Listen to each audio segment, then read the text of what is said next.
remember this clip? The clip heard around the world. The clip that will be following Angel Reese for the rest of her career.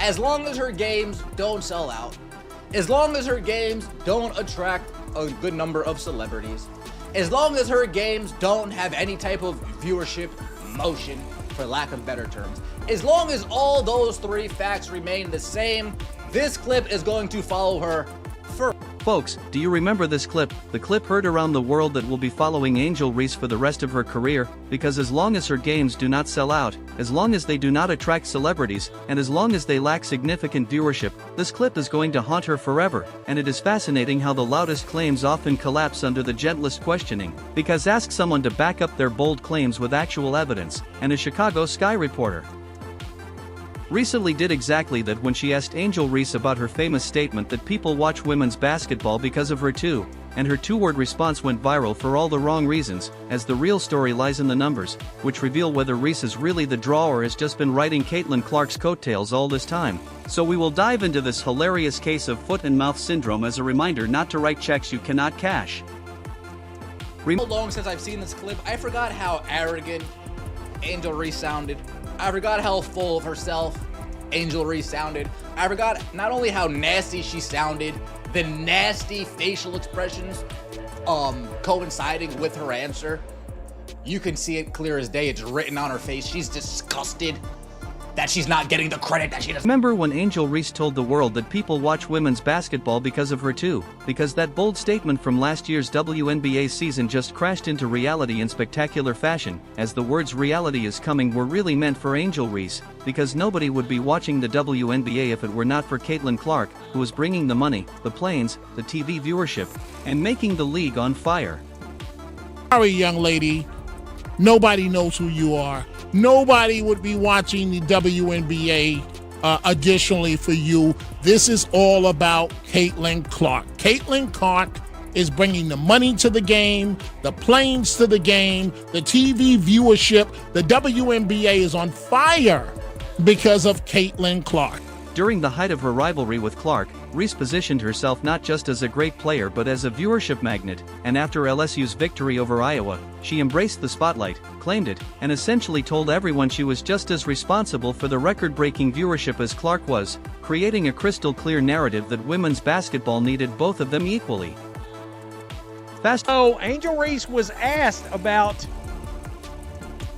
this exact statement, and she decided to forward to a recent Chicago Sky press conference to kick off the 2025 season, where a reporter directly asked Reese about that famous claim, whether she still believed people were watching women's basketball because of her too, and her response was two uncomfortable words that spoke volumes. Next question. Last year, you made a powerful statement saying the reason people are watching women's basketball is not just because of one player, but because of you too. A year later, do you feel like you're Next getting question. Yeah, we'll move on. Thank you. Move on to... The entire room felt the awkwardness, with no explanation, no defense, no statistics to back up her previous boast, just a swift dodge that revealed more than any answer could have. And while some people are clowning the person who asked this, it was Reese's own statement from last year, and the reporter was simply asking for her current feelings on said statement, yet she ducked it right out of existence. And this moment was not just uncomfortable but revealing, because when confronted with... Now, keep in mind, whoever asked this, and there's people clowning the person that asked this, it was her statement going during the basketball season from last year, and the person's asking for her current feelings on said statement, her own statement. She pulled a next question. She ducked that. She duck goose that right out of existence. Could not defend them with actual evidence. And honestly, why would she try when the numbers tell a completely different story than the one she tried selling us last year? Let us look at the numbers, because last year's average home attendance for the Chicago Sky was a mere 8,000 fans per game, while the Indiana Fever sold out every game at Gainbridge Fieldhouse. At Gainbridge Fieldhouse, packing over 17,000 fans per outing, and you have to ask what arenas are selling out that Caitlin Clark is not playing in, because the Las Vegas Aces sell out their season tickets but nobody else is selling out every place they go except Clark, who also attracts celebrities everywhere. About sold out arenas. What arenas are selling out that Caitlin Clark isn't playing in? I need to know. I need to know. Well, the Las Vegas Aces. No, the Las Vegas Aces sell out their season tickets. Tell me somebody who's selling out every damn place they go that's not named Caitlin Clark. Tell me somebody who's attracting celebrities, numerous celebrities everywhere they go, not named. Take Reese's preseason homecoming game at LSU, her college stomping grounds where she won a championship and built her brand, and the result was a measly 6,000 fans at Pete Maravich Assembly Center, an arena that holds over 13,000 people, not even half full for the return of their champion, which is not exactly a ringing endorsement of her star power. Statements from last year, that's from a circus. That was a clown show statement to have made about watching for us and blah, blah. It gets worse when you look at her other preseason games, as the Chicago Sky home game against the Minnesota Lynx drew just 4,600 attendees, meaning her own WNBA home court could not even fill 5,000 seats, and another game against the Lynx in Minnesota managed only 7,600 fans, with most of those fans coming to see the home team. So these are not the numbers of someone driving a basketball revolution but rather the attendance figures of any other WNBA game, and the pattern could not be clearer. Because game after game, the stands tell the story that Reese does not want to address. We're going to find out very quickly who amongst the Chicago Sky fans are really and truly basketball fans, or are they Angel Reese, the content creator fans? Because, and you got some of those folks obviously tuning in for basketball, but is it because of Angel Reese or for the best interest of the Chicago Sky team and you want to see them win ball? His mother tried damage control on social media after the LSU game, taking to X to tweet that a certain fan base is looking in the stands celebrating attendance while others are looking up in the rafters celebrating championship banners, claiming they are not the same and that it is different years with the same haters. But calling yourself out like that is telling because the defensive tone speaks volumes, as when you cannot win with facts, you attack the people pointing them out, and that. Mom taking to X to tweet this after all of the hullabaloo about Caitlin Clark and the high ratings. She says, that certain fan base looking in the stands celebrating attendance while others are looking up in the rafters celebrating championship banners. We ain't the same. Different years, same haters. Have a great day. Well, all right. It is a different year, and it is the same haters, but I think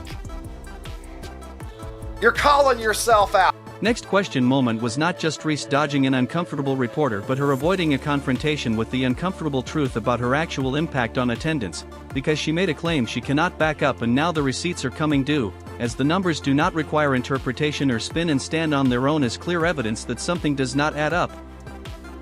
While Reese dodges questions about her impact, Caitlin Clark does not need to say a word because the numbers paint a picture so clear it is almost embarrassing for anyone who tried to compare themselves to her, as Angel Reese voluntarily went on that rant about people watching for her too because she wanted that attention and created the drama, but asking her about her comment as we enter a new season is perfectly normal.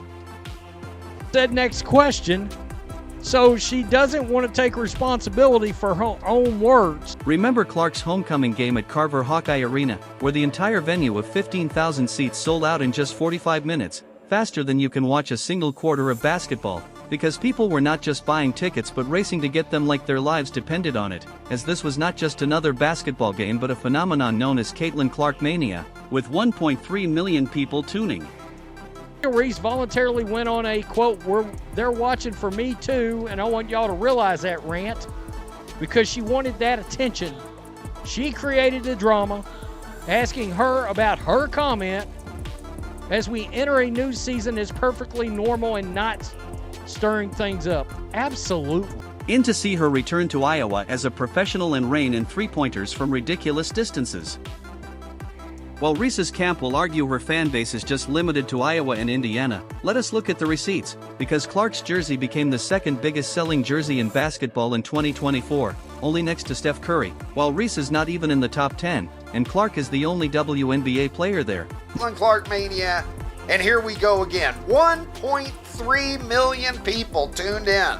on Sunday afternoon to see Caitlin Clark return to Iowa as a professional and start raining in three-pointers from ridiculous distance. Moving more merchandise than NBA veterans with multiple championships including LeBron James, and according to analysts she is on track to claim the second spot in all-time WNBA jersey sales.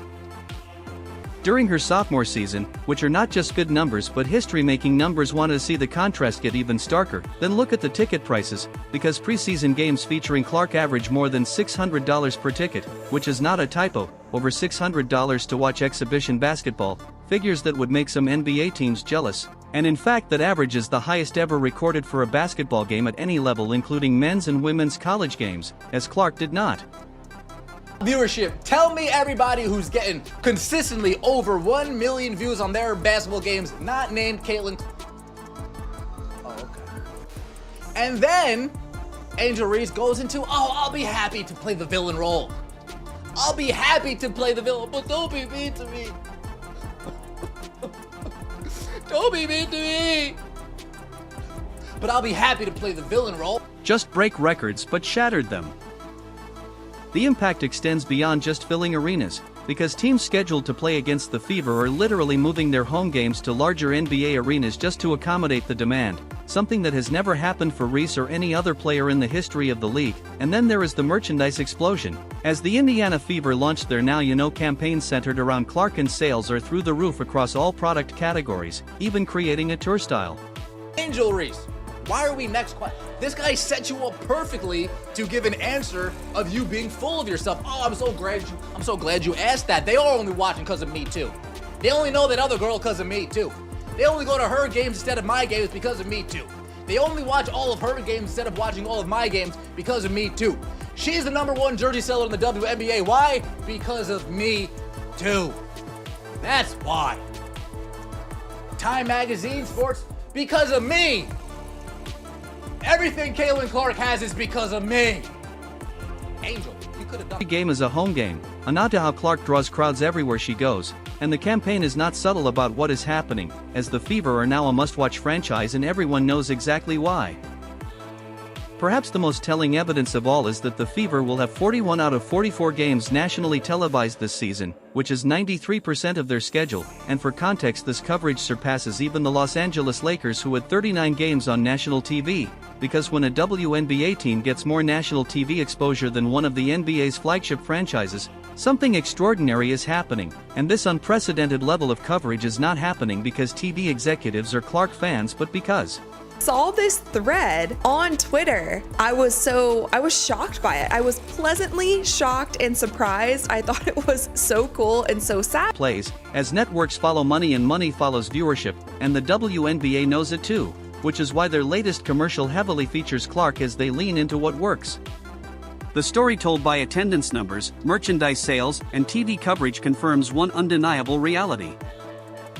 Caitlin Clark is the driving force behind the WNBA's current popularity surge, transforming the economics of an entire professional sports league, and the contrast could not be more striking, as one player makes bold claims about her impact and then hides when asked to back them up, while the other quietly transforms the entire league with measurable, indisputable results, with one avoiding questions and the other answering critics with sold-out arenas and record-breaking numbers, because this is not about opinions anymore but about cold, hard facts that tell us exactly. Of course, we have the Indiana Fever being that premier team in the WNBA. They are the team that has the most fans. Like they said, every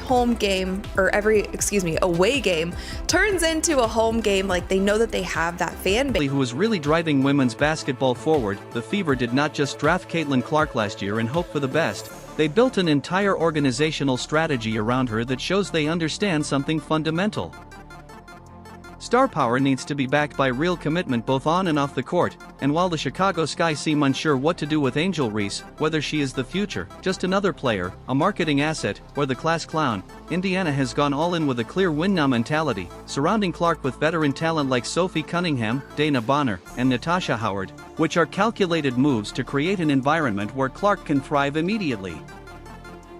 Cunningham even compared Clark to a young Diana Taurasi, saying her game is spicier, flashier, and somehow even more dangerous, which is not just teammate support but recognition of genuine star power from someone who knows what it looks like. As the Fever understood something crucial, drafting a superstar is not enough, you need to build around we have today, basically clapping back at all of that and proving that they know that they are the moment, they are the Showtime team, they are the biggest team currently in the WNBA. This kind of stuff is not only good for the Indiana Fever, it's good for the entire WNBA. Strategic approach reveals the gap between the Fever and Sky organizations, because the Fever know that genuine star power must be backed by organizational commitment and on-court success, as you cannot just put a player on billboards and expect attendance to skyrocket. You need to win games, create chemistry, and build something fans want to be part of. And the addition of winning veterans alongside young stars like Aaliyah Boston, Lexi Hull, and Kelsey Mitchell creates a perfectly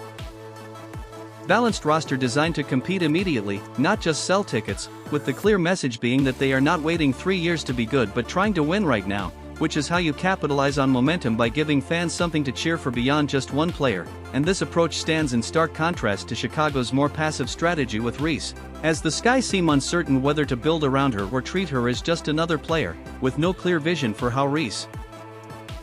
Anytime you play with the GOAT of our team, or the GOAT of our game, you're going to learn a lot. You know, you have to be ready for the ball, head on a swivel at all times. And the way that she throws the ball is a lot how DT threw it.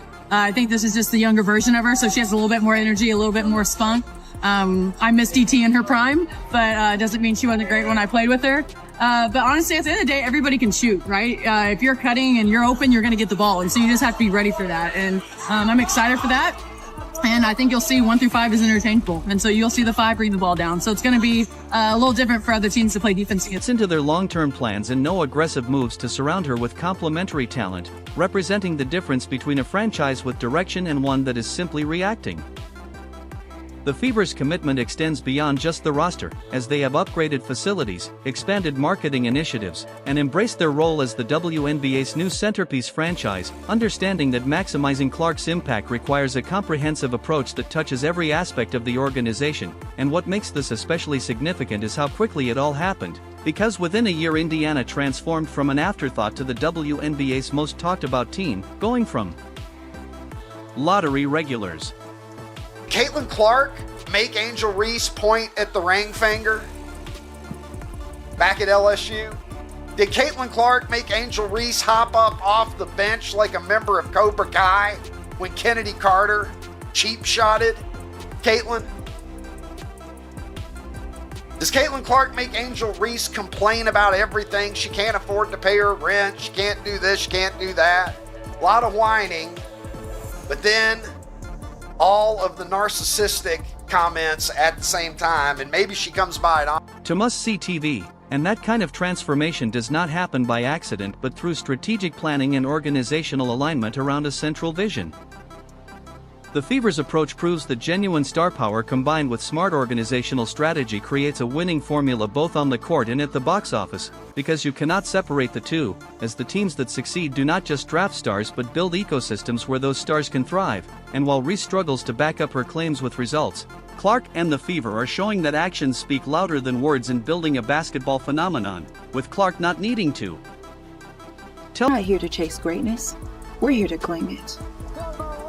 Our ambitions don't fit into headlines or highlight reels.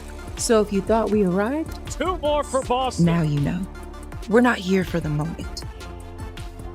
We're here for the takeover. Tell people she is a draw because the Fever have built an entire strategy around that fact, and the results speak for themselves, as the contrast could not be clearer. One player talks about her impact while another silently transforms a league. One team seems uncertain about their direction while the other commits fully to a clear vision, and the differences are not just about the players but about organizational philosophy, strategic thinking, and understanding what it takes to turn star power into sustained success.